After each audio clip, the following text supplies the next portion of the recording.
Hello, everybody, and welcome back to Touchline Table Talks. I'm Martino, Puccio, Matt Santangelo, alongside all of you guys as the club season is now wrapping up. So be sure to like and subscribe to see all of our content, our short form videos. Please subscribe and listen on the audio platform wise. I know we've gotten some questions about that. It's Touchline Table Talks. It probably would have been under That Football Podcast at one point, but this is the official name, Touchline Table Talks. We'll have more exciting announcements as time goes on. But Matt, you know the format, and everybody else, 4 topics. We're going to be giving our opinions on each of those as we go through them. So there is no bigger topic going on right now. And there's a lot of big ones, Matt. Arsenal have won the Premier League for the first time in 22 years. Our good friend and former co-host, Pet Barisha, is over the moon about it, as well as many other tortured Arsenal fans for the past 2 decades.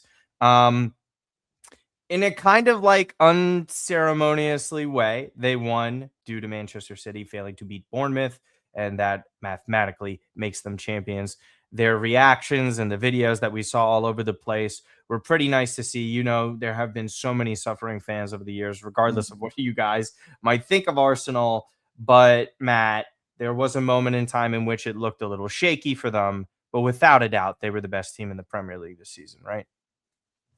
Absolutely. And I think, a massive congratulations goes out to Mikel Arteta and the entire Arsenal team for pulling this off. I don't think it's easy, especially when you have to juggle multiple competitions. And we know English clubs have the most matches on the docket, right? Because of all the competitions are in.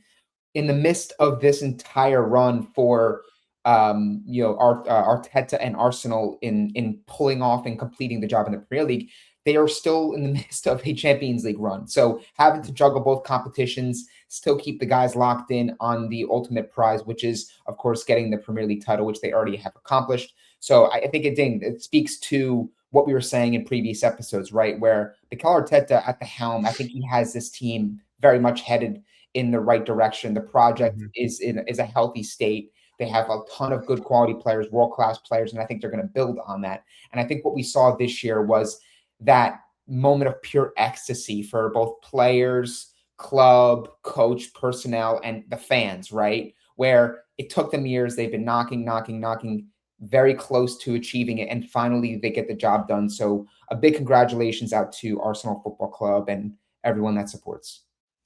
They've been knocking on the door for multiple seasons, and Arsenal finally open it. And for me, this was not the most dominant of teams, but they were clearly the best the entire season. I think City's offensive prowess, their signings in January made this a lot closer than it actually looked like.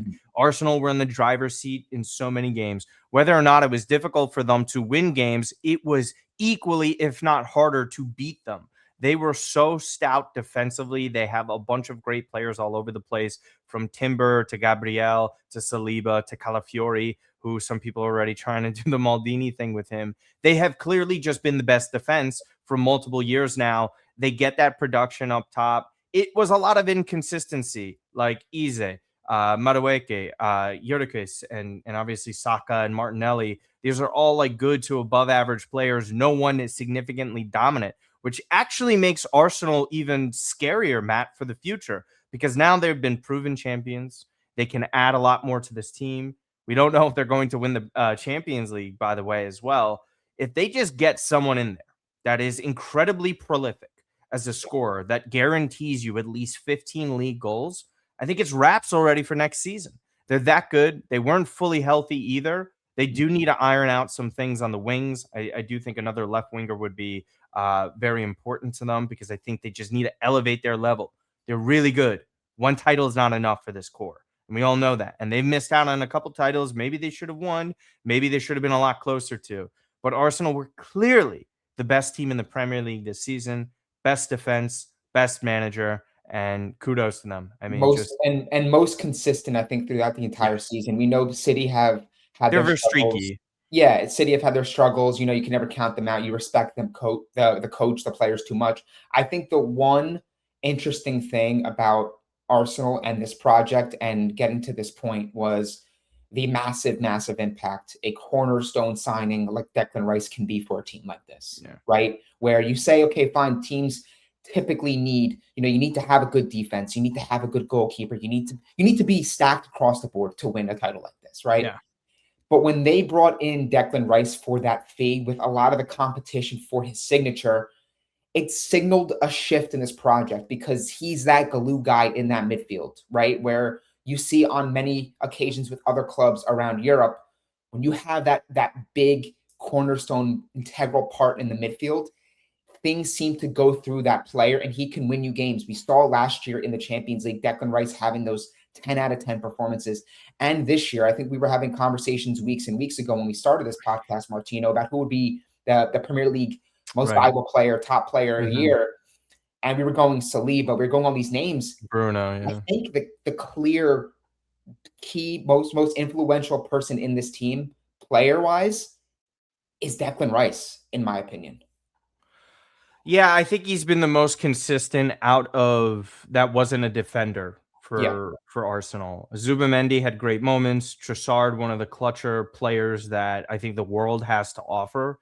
Quite truthfully, that goal against West Ham, he's just always at the right moment, right time. He was the same thing last year as well. Even a guy like Mikel Merino, who was also missing some time. It was a collective team effort. Like you said, if you were to have to pick someone, you could easily say Declan Rice was one of those guys that stood above the rest.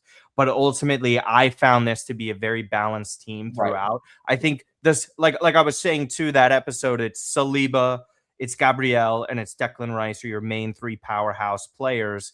And the rest have put in either good performances, had injuries, or were rather streaky over time. And I want to give flowers to David Raya as well because, you know, I'm trying to blank on the keeper that was there before him, Ramsdale, right? Who was beloved by Arsenal supporters because he grew up in that and he was like part of that turnaround. And when Raya came in as that goalkeeper, it was a Mikel Arteta selection. And at the time, it was a bit controversial because there was so much love for Ramsdale and the type of production that he was bringing to them, but he was flawed. David Raya, sure, maybe a little bit on the shorter side for a keeper, but he was one of, if not the best in the Premier League this season. So again, kudos to Arsenal, credit to them, well-deserved champions. And as for the losers, Matt, it looks like this is the end of an era. City just won the FA Cup and obviously just lost the Premier League. Pep Guardiola seems to be on the way out as Manchester City's manager. An end of an era. We had never seen quite this bit of dominance outside of Sir Alex Ferguson with any league, really, that is that competitive like the Premier League. Pep came in. He changed the way the sport was played in the UK. There was zero debating it. The Centurion teams that he fielded out there, sure, the finances were through the roof. There's probably going to be penalties coming down. Who knows if trophies will be removed for Pep Guardiola. But ultimately, the lasting legacy for him in the Premier League and at Manchester City was arguably the most dominant era for a Premier League team when it comes to their peers, right? United during Sir Alex Ferguson's era, there was Chelsea, there was Arsenal, there were other, even Liverpool was really difficult. Sure, there was the Jurgen Klopp sides, but there was nobody, Matt, and I mean nobody outside of a miracle Leicester City season that was competing with Manchester City year in, year out. They were terrifying everyone across the country.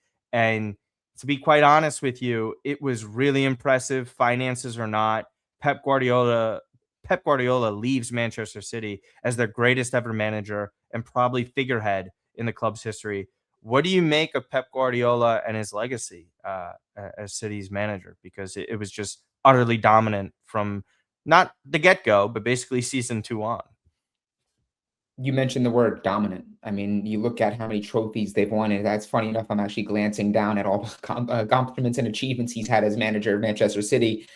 6-time Premier League winners. They've won the FA Cup, I think, 5 times. Community Shield 3 times. Champions League in 2022, 2023. A runner-up a couple years prior to that. Super Cup, Club World Cup. I mean, aside from just the trophies, which, again, ironically enough, like trophies also predate his arrival at the club, right? This is a team that for probably 15 going on 20 years, this is kind of what we've seen, right? A team that, you know, so invested in winning, they've been the household names. But when you bring in a guy like Pep Guardiola, it's not just about getting trophies. It's about completely transforming the way people view your team, the institution. And we touched upon this with, you know, other managers have been able to not just coach and lead men and get trophies, but institutionally change clubs and change their fortunes. And I think that's exactly what Guardiola has done for Manchester City. This is a manager that, regardless if he is, heading on to another coaching gig, maybe Mhm. taking some time. We've heard rumors of international competition, and that's something he wants to approach.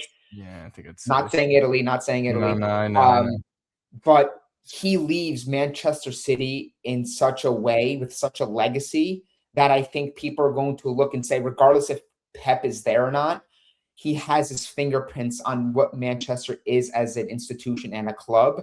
And there are going to be players and coaches that want to be a part of that, and they want to, maybe chart their own legacy within this team. So I think that speaks to what Pep has been as a manager his entire career, truthfully, because we've seen it at multiple clubs now, and he's won everything.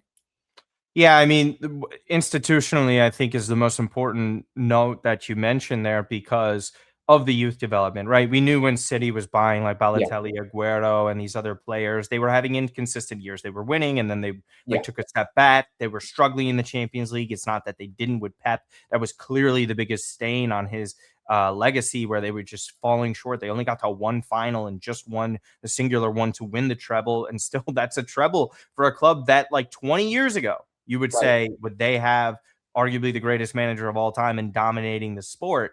It was transitionally going from Aguero to Holland, and then even just like with Kevin De Bruyne going out the door, Raheem Sterling. There were so many superstars Mhm. at that club, and what they were able to bring over the course of time, elevating someone like Rodri. I think David Silva too. the youth development to me, when someone like Phil Foden comes through, completely changes the dynamic. You see guys like Nico O'Reilly, Oscar Riley. Bob. I mean, look at even what Cole Palmer has done. That was a youth product of Manchester City. Yeah, Not even to mention guys like, I know we're biased here, but Brahim Diaz. There's also the Jude Bellinghams of the world.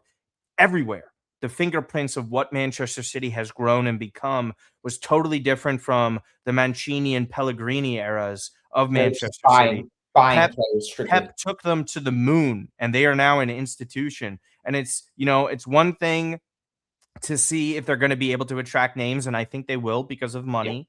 But how much he's changed the perception of that, because there's been a generation of fans now that are Manchester City supporters, likely because of what he was able to do and the type of dominance. I don't think we're ever going to see anything like it again. It was truly unique. So Pep Guardiola leaving City. And go and ahead, you have a final yeah, point. and it's going to segue into what we're going to be discussing shortly after this, but what he leaves behind and the sort of personnel that he's been able to usher along and marshal along in their coaching journeys. Mikel Arteta is one of them, right? That's someone that has Mhm. been around Pep for a while. We see Mikel Arteta move on, get the Arsenal job, and have a lot of success and win the Premier League. So again, it speaks to like the sort of we always talk about this in American sports, right? Like the Sean McVay coaching tree, where you have coordinators and other personnel that are underneath him, and what And do it's they do when the they get Mike Shanahan tree, really. Yeah, right, right. there it So it's goes. like Yeah. that's where I look at with Guardiola. It's like, okay, he leaves, but his successor, again, we're going to talk about it. Now it's like kind of the same mindset, same sort of approach It to what they want to do and what type of football and well, identity they want to have. yeah, that's a fair enough point, because the next topic is it's Enzo Maresca taking over Manchester City. Not necessarily a protege like what Mikel Arteta Right, was at City, because Arteta didn't hold a job before that. Maresca was at Parma, right. obviously going at Chelsea. So we'll start with just the decision to, and this is why City, despite Pep, are still a very well-ran club, Yeah. because he did name a successor. It was somebody that has already proven to be a good enough manager in the Mhm. Premier League. Obviously, clearly got a raw deal at Chelsea. Maresca profiles as, in my opinion, the best Italian modern manager at this current moment in time. On a personal basis, I was obviously the one talking about if Milan are going in the direction and they need to go for a big name, and somebody would be him. And again, arguably the best ran club in the world is hiring someone right out of the gate, familiarity with the league, obviously under Pep as well. This is going to be someone that the players are familiar with. Whether or not, obviously, the results hold over the course of seasons is going to be completely different. Holding anyone up to the mantle of Pep Guardiola and what he was able to do, regardless where he was, it's going to be difficult, because it is the Premier League. There is spending, and there are difficulties and nuances with everything. truthfully, we don't know if the 115 charges come down. Does Enzo Maresca have a really difficult start to next season where either we don't know this, right? This is pure speculation. The rumors are 115 charges come down, City get enough points deducted that they are automatically relegated. Or they start off next season with such a huge deduction that they have no chance of making the Champions League. I think a lot is up in the air, but on paper, tactically, Enzo Maresca taking over Manchester City, Matt, is this a good move? It's the right move. It's a well thought out, well calculated move by City because, to your point, they don't know really what's coming down the road with these charges and what ultimately position they're going to be sitting in at the very beginning of not just the season but the market, right? What impact is that going to have on their spending budget and their ability to go and replenish and build out this project as Maresca wants? But the well-ran teams and organizations, they planned like City are planning here. As soon as Maresca was let go or parted ways with Chelsea, they knew Pep leaves, that's our guy. And I think again, it speaks to the amount of planning, strategy, and just kind of anticipation of what's coming, right? And I think we see how many clubs kind of fall short in this aspect of planning. And I think Liverpool kind of did it fairly well, although again, Liverpool had a difficult year this year. When you had such a transformative personality and character like Klopp leave, they had Slot ready to step in. And year one, they didn't have that major regression. They were still competing for things. Now, of course, year two, it's been a little more challenging. But I think that's what City have built here, to my previous point, is institutionally, they look at, okay, this guy leaves, what's the next plan? What's the next manager? In 5 years, 4 years, whatever the plan is for this guy to leave, who's our next guy? They do it at a player level. They do it at a coaching level. And I think it really just goes to show you that despite them not being able to get the title from Arsenal this year, they kind of have their ducks in a row. They have things kind of well thought out and well calculated to the point where even if they're, again, we don't know what the extent of these charges are and what hole they're going to be in, you almost feel like they're going to be able to sort of navigate and get past it and get beyond it with Maresca as coach. And yeah, I just realized, by the way, Pep and City did make 2 UCL finals. I forgot they lost to Chelsea with the runner-up. That was just it was just a thing to get off my head. And again, though, too, they still won 2 trophies in the final year of Pep. Like they still have that winning mentality. There's still going to be also like an ushering of a new era. There's guys like Bernardo Silva walking out the door. John Stones is also going to be leaving. I'm curious to actually see what happens with someone like Donnarumma because they do have their backup goalkeeper. I still don't think Donnarumma is going to age as well as he probably should be, considering his body type. For me, with Maresca, he checks off a lot of boxes in terms of being able to handle the pressure of a big job like that. There is not a tougher job in England at the moment to manage. Manchester City and United and Chelsea are the 2 toughest gigs. I would argue Chelsea is the tougher one at the moment. I just think that Maresca has shown that he elevates his teams. And you see what happens after he was sacked from Chelsea, the direction that they're heading in. And that's a team that we're going to talk about with the final subject here. Maresca, for me, I'm not really sure how long he'll be there. I'm not anticipating like a 10-year reign of dominance. But if Maresca comes out and does very well with Manchester City, I will not be surprised whatsoever. Pep is very in tune with what his teams need. He always has foresight. That's what makes him the greatest. Just like what Sir Alex Ferguson was. It's transcending eras of football where Pep was tiki-taka, dominating possession, and then he also transitioned to high press.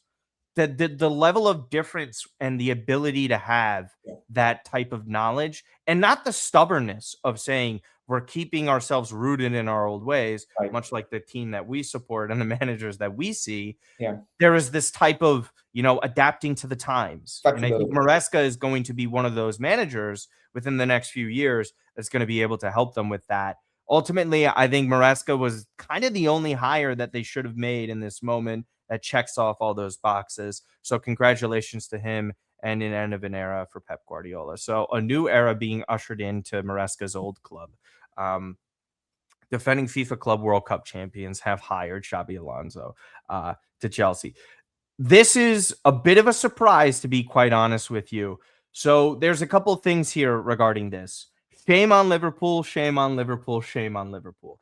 Keeping Arne Slot here in this situation where someone like Xabi Alonso was available, and I understand it's hard to sack Slot after the title-winning season. everything you've seen this year should have told you, sacked, get him out. Xabi Alonso, former player. Obviously, that kind of stuff doesn't matter when it's a managerial career, right? Because we see other people manage different clubs that, were different as players. The point being, Xabi is a huge scoop for Chelsea. Yeah. And they need to do everything in their power to shut up and listen to this man where they don't make it difficult, kind of like what happened with Maresca. I think this is actually Chelsea and their final kind of signing or hiring that would keep their reputation somewhat. Because if Xabi Alonso fails at Chelsea and it's catastrophically bad to the point where it's clearly Chelsea's fault again in the environment, it's going to spiral out of control. Yeah. Because Xabi got a raw deal at Real Madrid. I think the majority of people will agree with that. He's obviously shown his dominance in Leverkusen. He carried it over to Spain. Premier League is a different beast, but his style and what he brings and the resources that Chelsea have, there was only one thing Chelsea could have done in this hiring process to bring in somebody that would put a lot of people at ease and be hopeful towards the next generation and direction moving forward for this club. And it was hiring Xabi Alonso. I think this is a home run of a hire. We'll see what he's going to be given in terms of resources, if some players want to leave or not. There's obviously a lot of work to be done at Chelsea. Stability is the number one thing. I think Xabi Alonso brings that. What do you make of Xabi now being the new manager of Chelsea Football Club? I love this hire for Chelsea. I think provided they give him the keys and they let him drive the ship, they let him dictate the market, because, now money's not going to be an issue, right? It's not like the Bayer Leverkusen way of building out a team where they're going to look at, maybe players and certain parts of their career and, talent valuations a little bit more different than Real Madrid and Chelsea. But unlike what he just had at Real Madrid, I feel like, when you're a manager going into Real Madrid with all those big personalities, Perez, you're not really going to be able to come in and have as many shot calling moments as you think you'd maybe deserve, right? Mm-hmm. Or maybe that he earned from being so successful at Bayer Leverkusen, right? I think going into Chelsea, seeing him again, maybe I'm giving Chelsea brass too much credit, but given how difficult it's been for them to have stability at the bench and how much they've regressed in recent years, really since the Champions League victory under Tuchel, I think that it would be wise for them to give Xabi the keys to the ship, let him get the guys that he needs in the market and build out this team and give him that trust and faith that he'll be the one to do it. The one thing that worries me about this is the ownership. Is the ownership going to be too stubborn? And are they going to maybe get, to dictate too much on the market side of things and maybe strap him down when it comes to who he wants to build out his team? And it's going to require them to make difficult decisions too, because I think truthfully, there's players within this team that I think you need to probably get out there. And maybe Enzo is one of them. I know he was linked to Real Madrid, but I think that Xabi needs to come in here and there has to be a little bit of a gutting of this team in order for it to work. I kind of understand from Xabi's perspective why he did this. I also don't.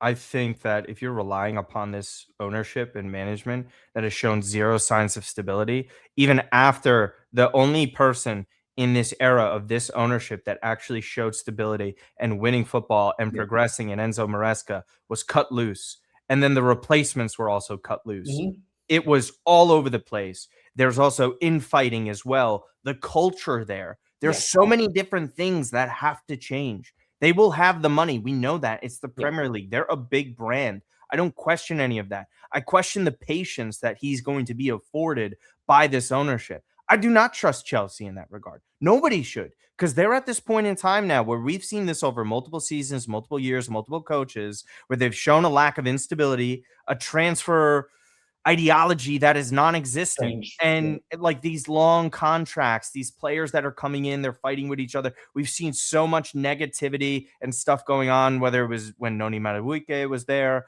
and then obviously we're seeing Cole Palmer. Hopefully he can be healthy enough, but there's some inconsistencies with him. But the larger point is guys like Enzo Fernandez have been fighting. There was a lot of issues regarding him. I don't actually anticipate him staying. There needs to be somebody that Yes. comes in and takes the bull by the horns. Yeah. It can't just be the manager. It has to be someone in management. And I talked to a lot of Chelsea supporters who don't really feel that optimistic about that side of things. Right. But Xabi as a one of one thing, you can be positive about. But that's a lot of stuff to stabilize that is out of your control. And how much influence is on the market? Are they able to offload this dead weight too? They're signed on to long-term contracts with a lot of money attached to these players. Who wants them? Their biggest signing that was over 100 million euros is now a track star in Mudryk. I don't even know if he's a star. I just know he runs track now. But doesn't that say everything to you? And I think that the masking of that Club World Cup win really hit a lot of the issues, because sitting there with Maresca, you were doing so well, and to sack him is not just a football tactical results thing. That's an in-house struggle of trying to figure out the direction that you need to head in. And I'm not crapping on this hire. I am crapping on the club in the actual affordability of buying Xabi Alonso time. Because if Maresca did all of that, Matt, what is Xabi's expectations? What is he supposed to do? Is he going to be given that amount of time? Is he going to be handling that pressure well? Because again, Chelsea are one or two hires, bad decisions away again from being that club that is wholly undesirable. And it doesn't matter how much money you have, because if you're killing off Xabi, you're killing off Enzo Maresca, and especially if Maresca has success at City, what are you going to do? I think it's a huge problem for Chelsea. But the most important thing, Matt, is they hired a key and strong manager that has proven that he's really good. And I thought he got a raw deal at Real Madrid. Are there any final thoughts regarding Xabi to Chelsea? I'll ask you this question just to tee it off and wrap up the show for today. Will Xabi Alonso win a Premier League as Chelsea manager? No. And I don't think that is necessarily an indictment on him as a coach and the job that I think he could potentially do here. I think a lot has to go right for you to win the Premier League, truthfully, in this era, where you see Manchester United, they're on the come up. They have a project there. They're going to have some massive investment this summer. You see what Arsenal's building. You see that City they don't take years off, right? And I'd like to think that even Liverpool, with the bad year they've had, they're going to be coming back with a vengeance, right? So I just think a lot of things have to go right for Xabi Alonso to win a trophy or a major trophy at Chelsea. And I need to see it. I'm a big believer, big proponent of show it. Give me a track record. Show me a recent track record where those that are pushing the buttons, those are the decision makers at this team, at this club, are getting it right. They're heading in the right direction. It's pretty obvious to see when you see a winner and how it's taking shape, right? Okay, I actually like this signing. I like what they're doing. Maybe not this year, but next year they're going to be there. Or, or give it another year or two and they're going to be a team that's a real dominant, real powerhouse. I just don't see it right now with Chelsea, because I think a lot of the moves they make when it comes to coaching are short-sighted, player acquisition and contract length, short-sighted, and it's a revolving door. And I don't think you can build a stable project like that, despite everything that Xabi Alonso is and has proven as a manager at multiple jobs. And let's face it, the career he had coming into it, the coaching jobs he's had, I just don't feel confident that he's going to win a Premier League with Chelsea. Yeah, there's no chance for me. I don't. I gave you the long-winded. I mean, it is what it is. I just Xabi is accepting a job that there wasn't much else out there. It's not. Yeah, but you don't have to. I would wait out for Liverpool.